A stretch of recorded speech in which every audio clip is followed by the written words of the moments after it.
My dear friends, I want you to remember this. A man who says sorry when he is wrong is humble. A man who says sorry when he is unsure is wise. But a man who says sorry when they are right is called a husband. Hindi po ba? Tama po yan? Sino po ang mga guilty sa inyo? Mister ang tawag mo sa isang tao kapag humihingi ito ng tawad kahit na tama naman siya. Marami pong ganyan. Amen? But joking aside, if someone says sorry to those who hurt them, they are a fool. Di po ba kahibangan ang paghingi ng tawad sa mga taong nakasakit sa iyo? Ikaw na nga ang sinaktan. Ikaw pa ang hihingi ng tawad? My dear friends, never apologize to people who hurt you.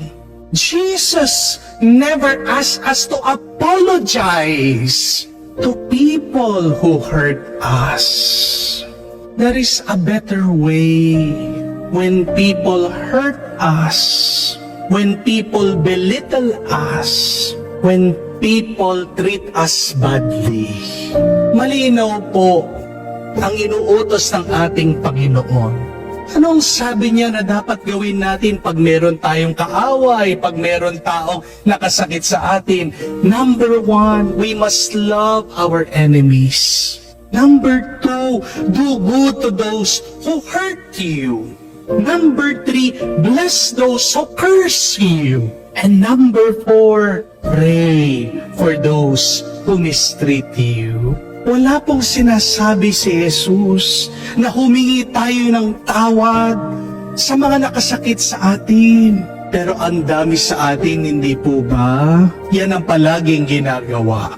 Pinagpalit ka na nga ng asawa mo sa iba. Pero dahil ayaw mo siyang umalis, ayaw mo maging broken family kayo, lumuluhod ka pa sa harapan niya, nagpapasorry ka sa kung ano man pagkukulang o kasalanan mo.